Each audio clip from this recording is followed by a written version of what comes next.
it's DJ Lindsay Luv, and I am so excited to be participating in Project Zero's Creating a Captivity Series. To learn more about their amazing organization, please visit weareprojectzero.org. So I have been spacing out all my food shops to one time every about 8 days, which means I buy a lot of bananas when I go, and over time they start to go brown. So if you're anything like me and you have an overstock of brown bananas and you think they're going bad and you don't know what to do with them, guess what? They make incredibly amazing, moist, delicious banana bread.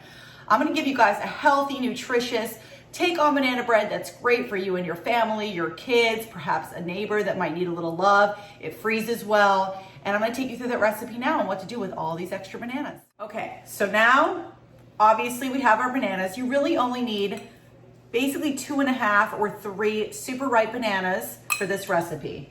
And then I'm gonna do a snapshot so you can see all of the ingredients we're using, and I'll make sure that I list everything below.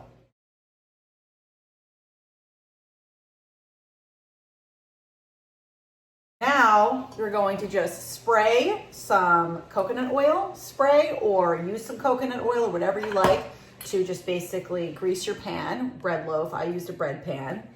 And then you're going to take real coconut oil, not spray, and you're going to put it in a bowl and just microwave it for about 20 seconds until it just melts down and it's liquefied. We're going to toss that in this super large glass bowl. Add our maple syrup or honey. You can use honey too. I'm using grade A Vermont maple syrup. And that was 1/3 cup of coconut oil, 1/2 cup of maple syrup for this recipe.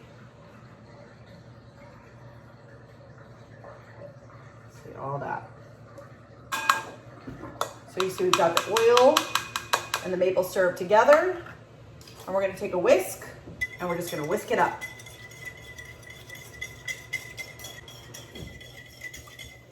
You can see it getting all nice and crystallized looking. We're gonna add our 2 eggs, or if you're vegan, you can use a flax egg substitute. So 2 eggs, beat them really well. And just beat your eggs.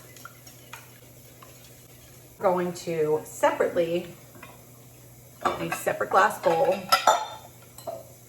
take all 3 bananas and mash them up.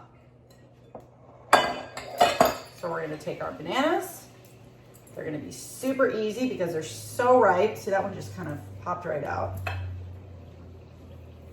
we're gonna take those super ripe bananas, toss them in this bowl.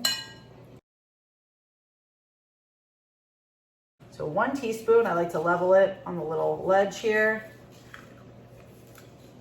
Okay, it's brand new, so it's getting a little funky. Okay, a teaspoon of baking soda, 1/2 teaspoon of salt,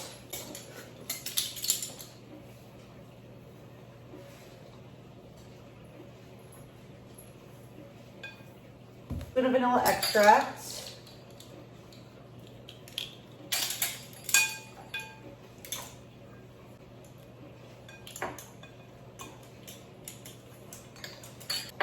and cinnamon. And I just throw as much, I love cinnamon, so I just go kind of, I mean, I don't go crazy with it, but I kind of just dust it. So can't forget 1/4 cup of milk. I'm using an organic unsweetened almond milk, but you can choose any milk of your choice, including real milk.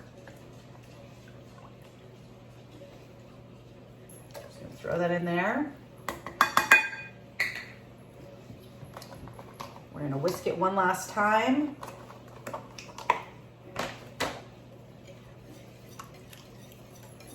Choose to use 1/4 cup of water if you don't want to use milk in your recipe, but I think the milk gives it a creamier overall vibe and texture.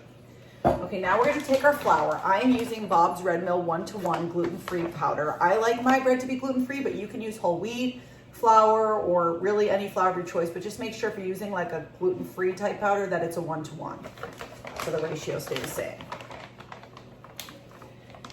And we're going to do 1 3/4 cups of flour. So I'm just going to take, this is 1/2 cup, so I'm just doing it in increments. So I'm just leveling it, that's 1/2. Everything in there, make sure we're folding in. Looks awesome. And And now is the opportunity to mix in whatever brings you joy, something random you have in your kitchen that you still need to use, maybe something that your kids or your family or your neighbors love. I am using blueberries. They're actually super beautiful, but they were frozen. I let them defrost overnight, but you can also defrost them in the microwave and so on. You could also do chocolate chips, chopped up pecans, chopped up walnuts. Those are also really great. Even dried fruit. I mean, there's so many great choices. Or you could even take, if you have more bananas left, some slices just to put on the top of the banana bread for a really beautiful look when it comes out of the oven.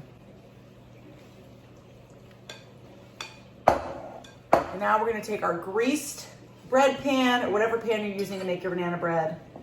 And we're going to let everything go in there.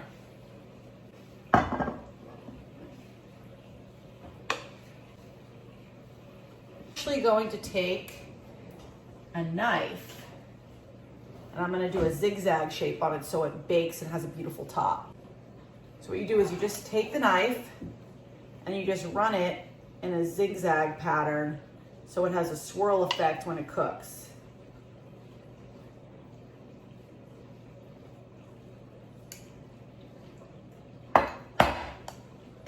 And then finally, I'm gonna take a little bit of coconut sugar from the cabinet and sprinkle it on the top for a little extra jazz. Organic coconut sugar. And if you want any extra health benefit, you could take some organic chia seeds or flax or whatever it is you like, and you could even sprinkle a little of those on top too. Whatever it is you need to keep healthy. Okay, so there it is. She's ready to go in. She's a beautiful swirled effect, some cool ingredients on top, blueberries mixed in. She's going in the oven. Okay, you can see that I have set my temperature to 325. I set it for 50 minutes. A few minutes already went down.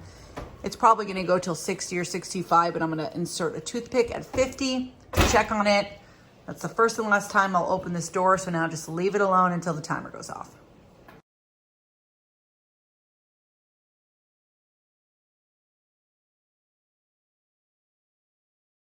Obviously, I am a DJ and music supervisor, so there needed to be a music component with this banana bread. So I'm going to list below this video a swipe up link to my Spotify profile, which has so many incredible playlists that are great for your baking at home.